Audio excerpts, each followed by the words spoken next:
Sophie Davant, l'une des visages les plus familiers et appréciés de la télévision française, a finalement officiellement admis la vérité sur son mariage, un secret qu'elle a gardé pendant de nombreuses années. Après 2 ans de rencontres discrètes et privées, elle et son partenaire ont décidé de se marier, créant un nouveau chapitre plein de bonheur dans la vie personnelle qui a toujours été gardée privée pour ce célèbre MC.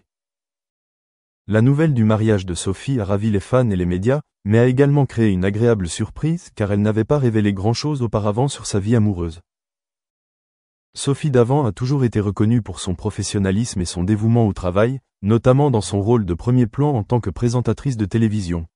Mais peu de gens savent que derrière les lumières vives de la scène se cache une vie privée qu'elle préserve soigneusement. Pendant longtemps, elle n'a pas beaucoup parlé de sa relation amoureuse, rendant le public curieux.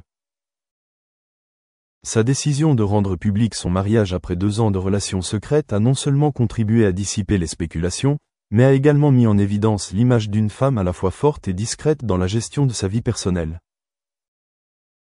Le secret qui entoure la relation de Sophie avec son partenaire pendant une si longue période montre également le respect qu'elle a pour l'amour et la vie privée. Cela l'a aidé à construire une base solide dans sa relation, sans être affectée par la pression de la célébrité et les regards curieux du public. Après des années de relations discrètes, ils ont décidé de se marier pour affirmer leur engagement et leur amour l'un pour l'autre et entrer dans une nouvelle phase de leur vie. L'aveu de Sophie Davant concernant son mariage a non seulement ravi les fans, mais a également créé une source d'inspiration pour le maintien de la vie privée dans le monde moderne, où les informations personnelles sont souvent surexposées. Sa vie de couple montre que, même en tant que personnalité publique, chaque individu a le droit de conserver son espace privé et de protéger ses biens les plus précieux. Cela contribue également à créer un équilibre, aidant Sophie à maintenir une carrière stable et en même temps à atteindre un bonheur personnel complet. Avant de décider de se marier, Sophie et son partenaire ont passé de nombreuses années à apprendre à se connaître et à développer un lien profond. Ils ont partagé de nombreux moments mémorables ensemble, se soutenant mutuellement à travers les difficultés et les défis de la vie. La patience et la confiance mutuelle sont le fondement qui rend leur amour plus fort et plus significatif. Ainsi, lorsqu'elle a décidé de rendre sa relation publique, Sophie ne s'est plus souciée du jugement ou des réactions extérieures, mais a seulement voulu partager le bonheur et la sincérité de sa relation avec tout le monde. La famille et les amis de Sophie étaient également très heureux lorsqu'elle a annoncé son mariage, car ils ont compris que c'était le résultat d'un processus significatif et profond.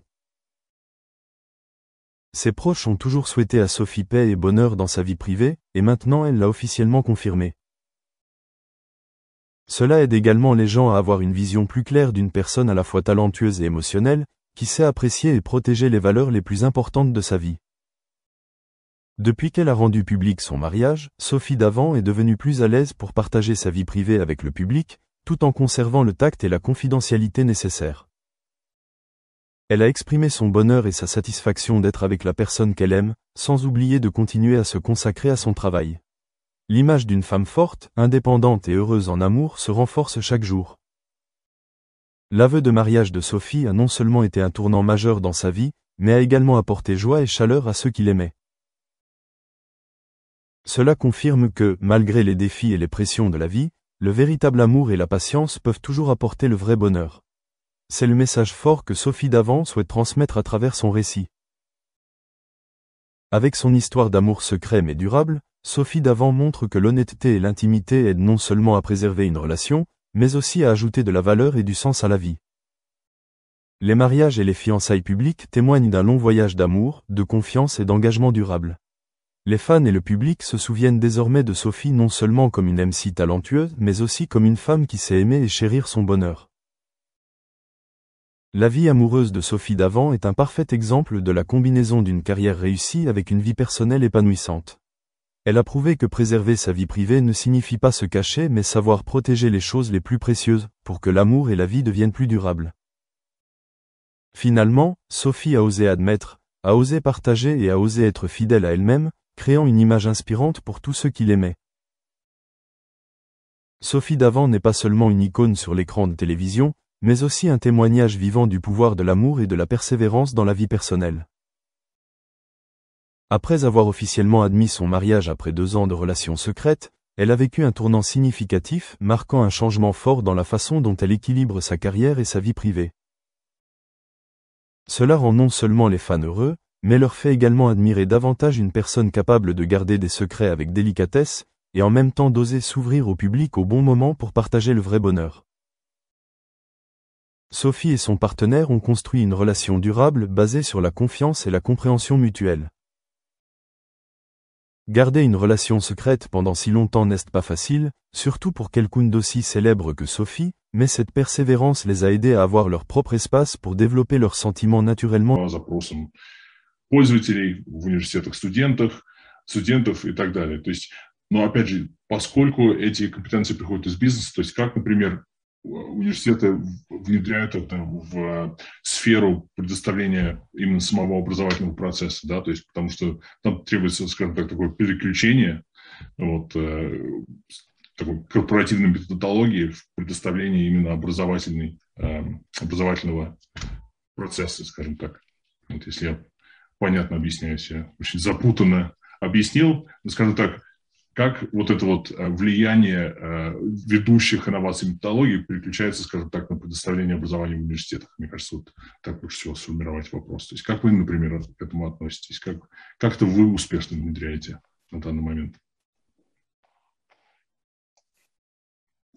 Я могу дать наш комментарий, то есть привести пример программ, например, наших R&D программ магистратуры, да, которые ведутся по нашим фронтирным направлениям исследованию, и там у нас студенты включаются непосредственно в проектную деятельность, то есть когда они работают совместно с нашими учеными над конкретными проектами, и тем самым они уже, условно, на кончиках пальцев, да, приобретают те компетенции, которые владеют наши сотрудники, да, наших лабораторий, и непосредственно, да, там, получают задачи с бизнеса, получают задачи с индустрии, они реализуют уже себя, да, и получают тот навык, который вот сейчас необходим. И такая вот проектная деятельность на протяжении всей магистратуры, с включением, понятно, разного рода дисциплины курсов, в том числе из ведущих университетов, вот это позволяет им осваивать вот именно те самые последние, да, там, навыки и компетенции, которые им позволят дальше уже преуспевать, либо же продолжать, да, там, работу в каких-то лабораториях у нашего университета, либо же уже идти в корпорации, в том числе и международные.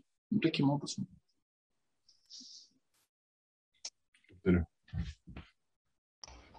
Я скажу буквально 2 слова. Я абсолютно согласен с Романом. Даже вот я смотрю, у него гитара стоит сзади. Можно было бы на ней там, даже сыграть что-то хорошее. И с Анастасией. Абсолютно согласен. Вот есть один известный давно достаточно подход, который в принципе позволяет вот эту генерацию самообразования, самообучения, генерацию поиска того, что нужно. И называется это научная деятельность. И вот как только решаются задачи, которые их не описаны нигде, их решения, есть возможные методологии. То есть способы решения нерешенных задач – это и есть наилучший стимул для развития способностей к самообучению. И поэтому вот с моей точки зрения принцип